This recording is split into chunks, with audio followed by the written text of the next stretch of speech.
Building Local Power, a podcast dedicated to thought-provoking conversations about how we can challenge corporate monopolies and expand the power of people to shape their own future. I'm Jess Delfiaco, the host of Building Local Power and Communications Manager here at the Institute for Local Self-Reliance. For 45 years, ILSR has worked to build thriving, equitable communities where power, wealth, and accountability remain in local hands. Thanks for tuning in today. I'm joined by Stacey Mitchell, the director of ILSR, as well as Ron Knox, who is a senior researcher with our independent business team. And this is your Building Local Power debut, right, Ron? It is. Welcome to the show. Thanks. So today we're going to talk about the recent congressional hearing that was held as part of the Antitrust Subcommittee's investigation into big tech, which has been going on for a year. Notably, this hearing featured testimony from the CEOs of Apple, Facebook, Amazon, and Google. So a lot of money in one room. And I think just for anyone who hasn't been paying very close attention over the last year, although I'm sure all of our listeners have been at least somewhat tuned in, Stacey, could you give us some key things that have happened leading up to this hearing? And if you've been involved at all, if ILSR has been involved, could you talk about that a little bit? So this is the first time in more than 40 years that Congress has conducted a detailed investigation of monopoly power. So it's a pretty remarkable thing that it's happening. And I think it's sort of hard for people, because this hasn't happened in the lifetimes of most Americans to really conceptualize what this is or where it might lead. Over the last year, the committee, the staff of the committee has been conducting this detailed investigation. They've demanded millions of pages of documents from the four companies, like internal documents which they've been working through. They've interviewed a whole bunch of witnesses, like suppliers, competitors, like other market participants. They've taken statements from over 100 companies. So they've been doing this really detailed work and uncovering a lot of evidence, as we saw from documents that they released as part of the hearing, of aggressive anti-competitive behavior, like basically spying, stealing, bullying, cheating, like all the things that we don't want big companies to be able to do, and that we really haven't been policing. So part of this investigation is like, are the tech companies a problem? Do they have market power? Do they use it in ways that's abusive? And then part of it's also about this question of like, well, where is antitrust policy? Like, why aren't these things being checked? Why isn't anything being done about them?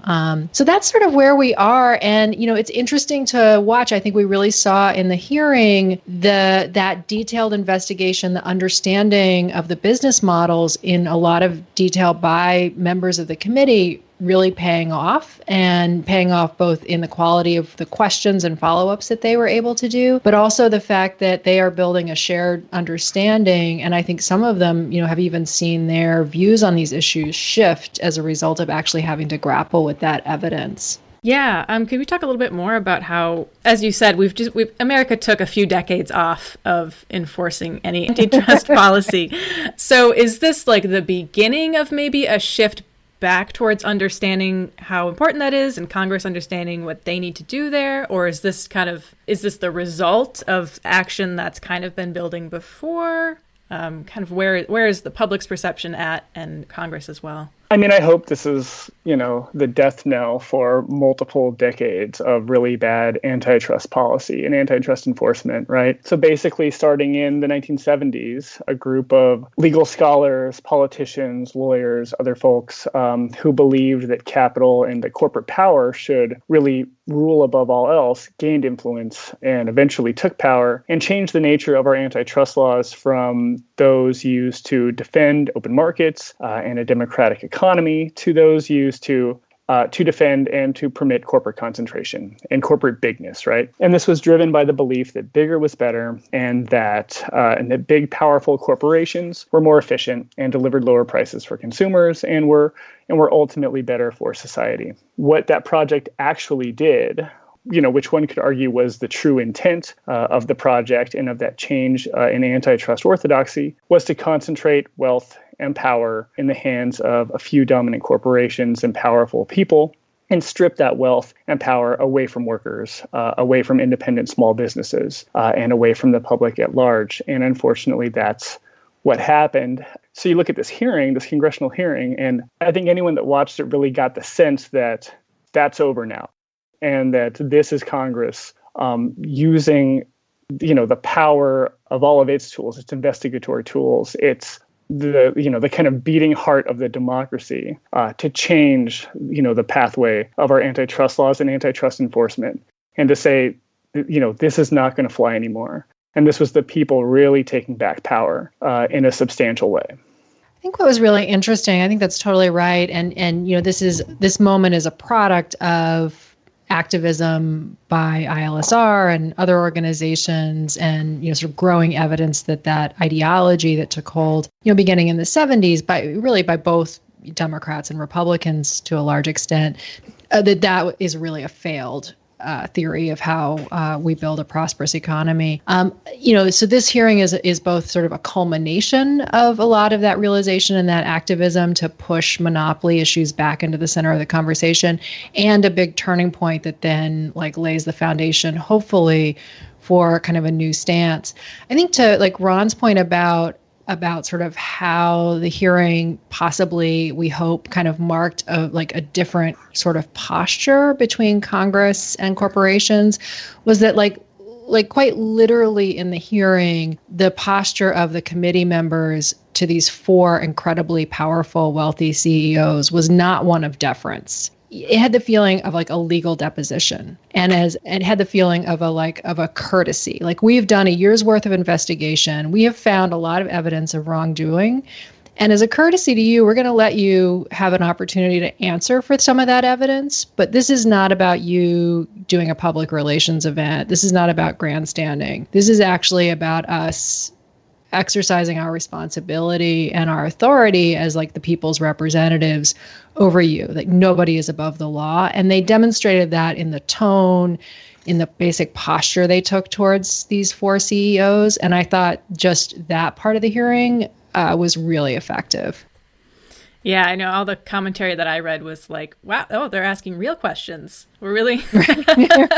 The things I loved about the questions was, they stuck, at least on the Democratic side and to some extent on the Republican side, they stuck very much to questions that were about competition issues and monopoly issues. You could map all the questions very clearly to antitrust and competition issues. If you have expertise on that, you understood how those questions map directly to the law. But at the same time, the phrasing of the questions and the language that they used, anyone could understand. And I thought that was really terrific. I mean, they really, they talked about spying, stealing, cheating.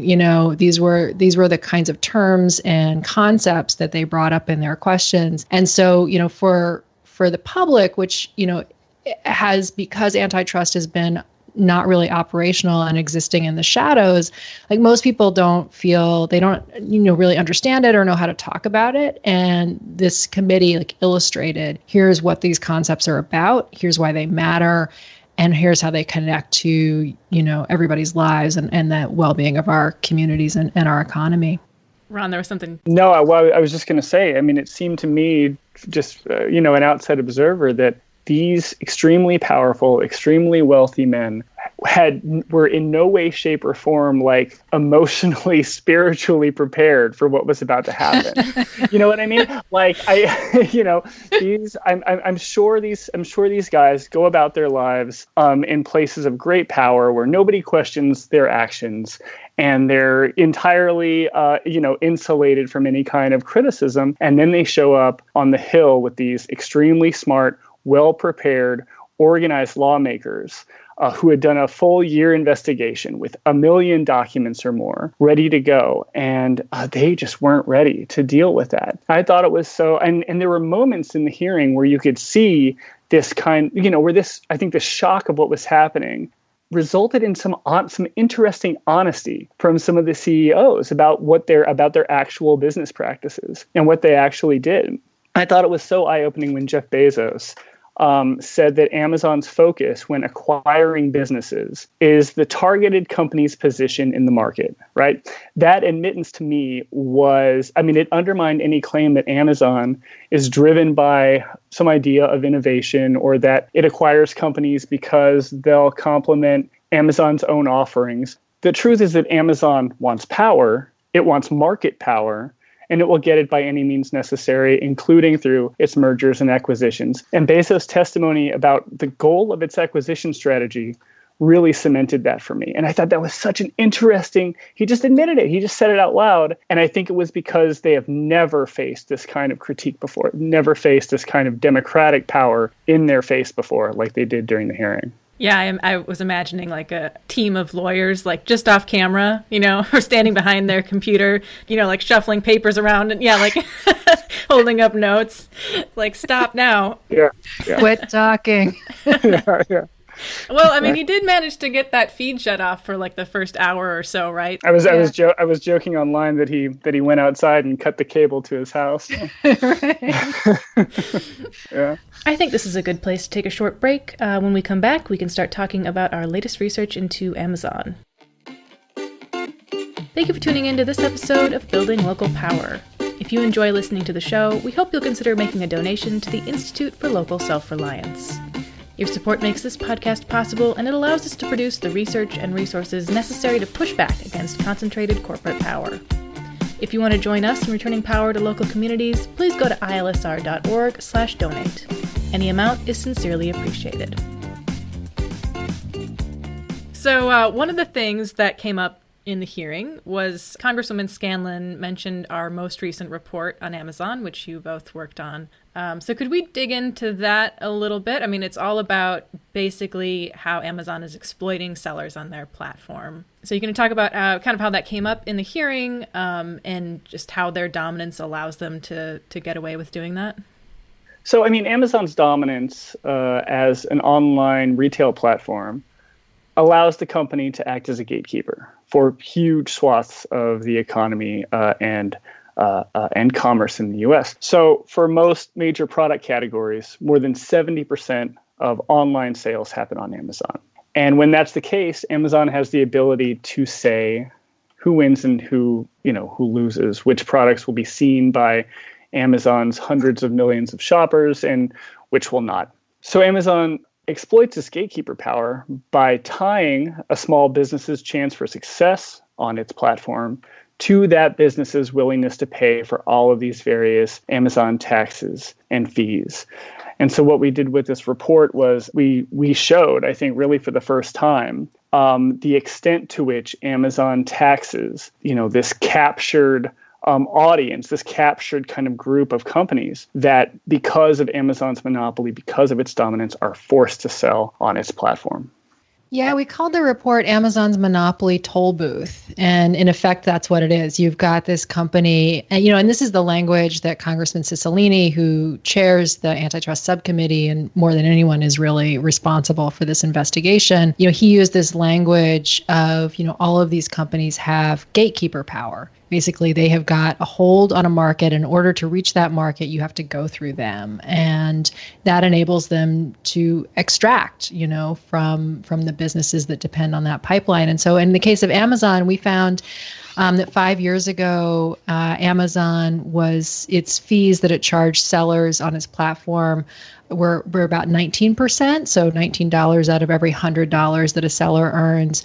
5 years later, today, those fees are now up to 30%, so $30 on every $100 they earn, like a big increase. And part of how they've done that is, that their basic commission hasn't gone down even as they've gotten bigger, so that's stayed the same. And then they've layered these additional fees on top of it. And as Ron said, these additional fees are supposedly for like optional services, theoretically, but if you don't buy those services from Amazon, you're buried on page 2, 3, whatever of the results. You're not in a place where you're going to actually make sales. So they're technically optional, but not really.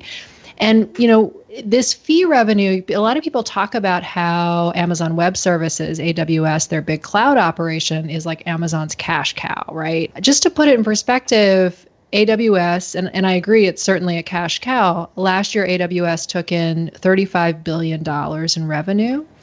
From third-party sellers, Amazon took $60 billion in revenue. It's a huge and rapidly growing part of their revenue stream. And effectively, all that money that they're taking from sellers, they're using to fund their other businesses and to gain a sort of unfair competitive advantage. They've used that in part to build this huge logistics operation, which we can talk more about. They have a package delivery shipping service that rivals UPS and the Postal Service, and is actually one of the big reasons that the Postal Service is in trouble right now. And they've used this sort of squeeze on sellers to actually fund a lot of their own retail operations. So basically, they're taking fees from sellers and then building products that compete directly with those sellers. So they win coming and going. Yeah, I think it's important to note, too, that it's not that, because they own all that infrastructure, it's not like these sellers can just say, oh, well, this isn't working for me, I'm going to go sell my products somewhere else online. If they really want to be successful, they have to buy into Amazon's whole game, right? That's right. And one thing that's really important about that is, sellers will say, yeah, I'm also selling on other platforms. I'm on eBay, I'm on Walmart, I'm on my own site. But, 90% of my business is coming through Amazon. And people might look at that and say, well, why don't you lower your prices on these other sites? Because you're not necessarily incurring all of these Amazon related fees and costs. Well, Amazon prevents them from doing that. If you have a lower price somewhere else, Amazon buries your product. And so you suddenly lose all that business on Amazon. So effectively, you have to keep your prices high on other places. I mean, it's just, so consumers ultimately are now paying the price, as well as the independent sellers. I would love to talk more about the logistics, too. It just seems like a far sprawling monster to me that keeps me up at night. Yeah. I'm glad to know that I'm not the only one. It's a lot. I mean, just to put some numbers to it. I mean, I think what was really one of the revelations that, that came to light in our report is, to the extent to which Amazon funds its own operations on the backs of its small business third-party sellers, right? So I think in terms of revenue, third-party sales on Amazon makes up about half of all sales on the Amazon platform. But the fees from those sales fund 75% of its logistics service. So not only are small businesses paying for their own shipping and their own storage fees, but they're paying for Amazon to ship and store its own products to its customers. So Amazon uses its power. And again, as you said, Jess, the sellers can't go anywhere else. Maybe they can go to eBay, but the customers aren't there. So once the customers, it has to be on this, monopoly platform. And Amazon uses that, that leverage. And again, that gatekeeper power to just extract fees, scrape off the top of every sale that happens on Amazon. And it's to the detriment of everybody. I mean, that's the thing that is so important about the findings in this report. It's obviously to the detriment of the small businesses that rely on Amazon, that are forced to use its platform because of its market power. And a lot of the third-party sellers that use the platform end up going out of business after 2 or 3 years because they can't afford it. They can't make a profit with those fees.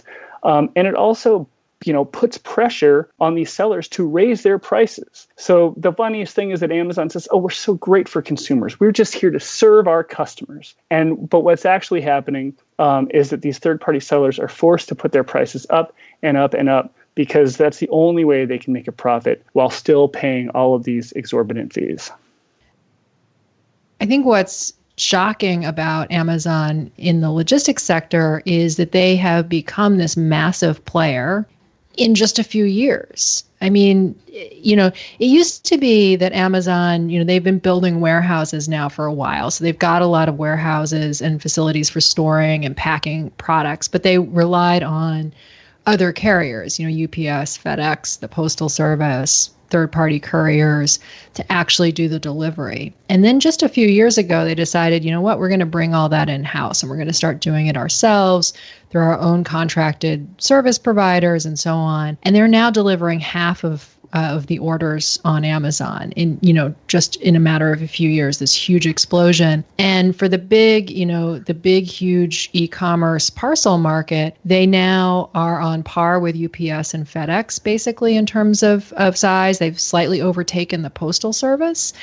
And part of what they've done is they have taken the least expensive routes. So they've taken like the urban routes, the profitable routes, away from the Postal Service, and they've left the Postal Service with the really expensive like rural routes. Like if you live miles and miles from the highway and someone has to spend 15 minutes driving out to your house to make a delivery, that's the delivery that the Postal Service is doing. And meanwhile, Amazon is doing these efficient urban deliveries. And so, they learned how this business works by working closely with the Postal Service. And then once they understood it, they started doing it themselves and are now basically gutting the Postal Service. And that, is sort of one more area where the consequences of their power are really playing out in ways that we're all gonna pay for. The fact that they've gotten into the logistics sector so effectively and so quickly over the past few years, it just says that there's clearly no end point to where they want to grab power. Like they're going to continue. They're never going to say like, well, we're making enough money, so we're not going to add any new services for our thing. Like we're good here. It's clearly without end. Yeah, you can just keep moving into adjacent markets, one market after another. And, the thing about the logistics is it sort of works both ways. Like both, Amazon has built this huge logistics operation by leveraging its power over these third-party sellers and saying, oh, you can't use UPS, you've got to use us. But it goes the other way in the sense that as they begin to dominate logistics, if they really dominate that industry and they become the only way that you can get a package to a consumer, say overnight or later the same day, then everybody's going to have to use their platform and their service if they want to be competitive in e-commerce. And so, it just reinforces their market power all the way around. To go back to something you mentioned, Ron, you said, and this was brought up in the hearing as well, they actually shared a video from a seller on Amazon's platform, that a lot of these businesses trying to sell on Amazon do go out of business within a few years. So you talk a little bit more about that? Sure. So in our report, we detailed the story of a company called Top Shelf Brands. And this was a hair care products company where the owner decided to sell some excess stock online rather than in his barbershop. And it did really well. And eventually he turned to Amazon. And when he turned to Amazon, his business really took off and had a ton of sales. And in just a few years became quite a big operation. Went from just being a barber shop to a company that employed 45 employees and so on. And everything was going great. And he was, and the owner of the shop was a big proponent of Amazon and would tell everybody how great Amazon was. That is until Amazon's fees really started adding up. We quickly realized that if he wanted to be successful on Amazon, he had to use what's called FBA, Fulfillment by Amazon. And that's Amazon's warehousing and shipping service. Then he realized that, actually to be really successful on Amazon, I'm going to have to buy some placed product advertising to make sure that these products are at the top of the search results page and at the top of the product's landing pages they go to. So suddenly you have to pay a little more and pay a little more. So in 2014, Amazon fees were 35% of this company's revenue. By 2018, 4 years later, its cut was 46%, right? And anyone that's in business knows that difference is a company's entire margin. That's an entire profit margin, right? And it got to the point where between Amazon fees and the cost of its supplies, only 13% of its revenue was left to cover payroll and the rest of its expenses. So because of these fees, and this is not just additional fees, this isn't like advertising, these are fees going up. This is storage fees going up and so on. So suddenly by 2018, this extraordinarily successful company that went out and hired a bunch of people and was having all this great success on Amazon was losing money. And it was losing money because of these fees. And again, and so now this company is, teetering on the brink. And it's one example, but this kind of thing is happening across the Amazon ecosystem. It's happening to small businesses everywhere. And again, why don't they go somewhere else? Why don't they go to eBay? Why don't they sell on their own site? 90% of this company's revenue comes from Amazon. And it doesn't because that's what the monopoly does, right? It has that captured audience of buyers, and there's no way out of it. So again, that's just one example, but that's prevalent around the site. You hear that from a lot of small businesses. Yeah, Stacey, you called them a private government, I think, in your recent piece for The Atlantic. So given just how much they control these platforms, how much they control the infrastructure, do you feel like the antitrust laws that we already have on the books are capable of regulating Amazon, or do we need additional laws to regulate modern monopolies like this?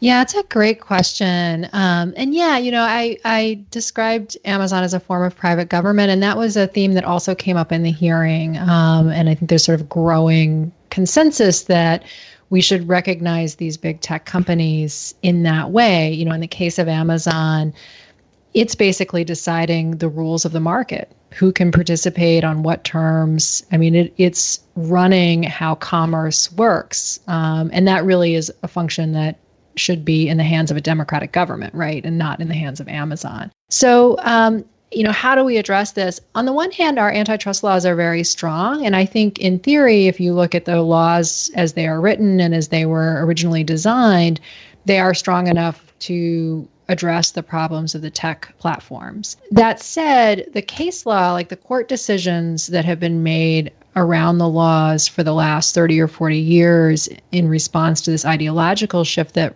Ron described, have basically taken the law so far off track that it becomes very hard to figure out how do you build a case that actually can take on these companies given the kind of hurdles and obstacles that the courts have set up. Not things that are in the original law, but ways that the courts have said, well, in order to prove this kind of case, you have to do X, Y, and Z, things that the courts have layered on. And so our feeling is that, yes, there are definitely antitrust cases that the agencies need to bring. And in fact, there are state AGs in California and New York that are reportedly investigating Amazon for antitrust abuses. There may be an investigation underway in the FTC. So there is some movement in that direction. And there are these specific kinds of violations of the law that I think surfaced in the hearing and that you could build a case around. But that said, I think that the more expedient and more effective approach to this would be if Congress passed some new legislation and specifically said that, like, if you are a dominant platform, if you operate, say, a big marketplace, then you can't also be a competitor on that marketplace. Like, basically, Amazon needs to spin off into multiple companies, and that the platform, the kind of gate that everyone has to travel through, needs to be subject to kind of like a public utility sort of standard, a set of rules to basically say, if you operate this really important platform that everyone has to use, you have public interest obligations, and you have an obligation to treat people fairly and sort of consistently, right? So those are kind of the two pieces of it, and it could happen through Congress passing a law that basically said, if you meet these conditions, then you need to break yourself up, and you have a certain amount of time to do that. It could also happen by Congress saying to the FTC, which has rulemaking power, the Federal Trade Commission, you need to make rules about this. You need to make a rule that achieves this. And so basically set the goal and kick it over to them to do it. I would also say, and I should say, you asked earlier about our involvement with the Antitrust Committee, a subcommittee in the House in this investigation. And so, we've had a fair amount of involvement. I testified before the committee last July, a year ago, about Amazon. And then we've submitted various comment letters, including in May, I believe it was, or earlier this year anyway, a set of recommendations around antitrust policy reform that are recommendations that we hope they incorporate into their report, which is going to be out in a few weeks. And in addition to that kind of separation of platforms, we also recommended that Congress clarify the purpose of antitrust laws and clarify that if you're a dominant company, you can't just engage in predatory pricing or tying or some of these kinds of behaviors that the courts have made really hard to prove. Like, basically for Congress to step in and say, you know what, the courts have gotten our intentions wrong, and we're just going to restate what those intentions are so that we bring the law back into what was originally conceived. Ron, anything you want to add there? I don't want to get too into the weeds on this, but I will just say that, as Stacey mentioned, I think things like predatory pricing are such, that's the core of really the kinds of conduct that the antitrust laws were intended to prevent. And the fact that now, because of this 40 plus years of really pro-monopoly antitrust, both enforcement and jurisprudence, you end up where it is nearly impossible to prove that a dominant company used a predatory pricing tactic to force one of its rivals out of business. And the fact that we've gotten to, to this point is disturbing enough. But to Stacey's point, there's likely no way through the courts to remedy this. This is something that Congress has to take up, and it has to reassert their power over the antitrust laws, both in their intent, their legislative intent, and over how they're enforced. That's a power that Congress has, and it's part of what was so remarkable and heartening to watch this hearing and to understand this investigation that the subcommittee has been doing for the last year, is because it's really a sign that Congress is ready and willing and able to take back this power and to reassert its authority over how antitrust happens in America.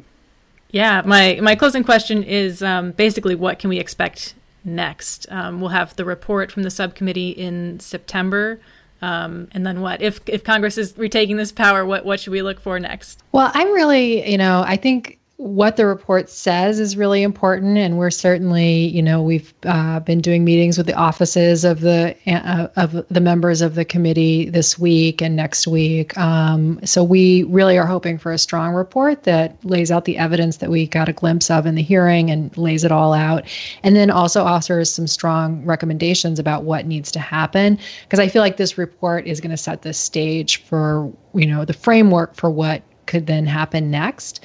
So that'll come out, they say, late August, early September, something like that. And then obviously we're going to go into an election. And so everything is going to be a little bit suspended. I mean, what's in the report will, I think, help to feed and drive some of the investigations by the state AGs and maybe by the FTC. So that's going to happen regardless. And then in terms of politically, I'm hoping that we'll come back in January. There'll be a new Congress one way or another. And I hope that report has then set the stage for actual legislation to be introduced. And we are certainly going to be working really hard to make that legislation happen. Any last thoughts from either of you? Well, I think it's fun to actually, the hearing was like 5 hours long or like 5.5 hours long. So, we all watched it with like popcorn and Twitter and all of that, during the day it was happening. But, for listeners, you can pull it up, and it's really, I think it's great just to watch like David Cicilline, who chairs the committee, his opening statement. I think really gives you a sense of how this committee is framing these issues. And I found it quite powerful. And then the other thing I would just say in closing, I think it's, it's easy to get, tech sort of seems like, not concrete, kind of ephemeral, and, antitrust policy seems really removed. But one of the things I thought was quite powerful about the hearing is that the questions that the committee asked repeatedly just grounded it in how this actually affects us. Like how this is affecting small businesses, how this is affecting the economy, squelching innovation, so these things are, affecting all of our lives and in really profound ways. And so I thought the committee did a great job with that too. And you can really see that, in some of those questions and in that opening statement. So I just encourage people to like dip in and watch like what your government looks like when it's actually doing its job. It's refreshing. Yeah. Okay. Well, thank you guys. Thanks, Jess. Thanks, Jess. Fun to talk to you. Thank you for tuning into this episode of the Building Local Power podcast from the Institute for Local Self-Reliance. You can find links to what we discussed today by going to ilsr.org and clicking on the show page for this episode. That's ilsr.org. While you're there, you can sign up for one of our many newsletters and connect with us on social media. You can also help us out with a gift that helps produce this very podcast and supports the research we make available for free on our website. You can also help us out by rating this podcast and sharing it with your friends on Apple Podcasts or wherever you find your podcasts. This show is produced by Zach Fried and me, Jess Delfiaco. Our theme music is Funk Interlude by Dysfunctional. For the Institute for Local Self-Reliance, I'm Jess Delfiaco, and I hope you'll join us again in 2 weeks for the next episode of Building Local Power.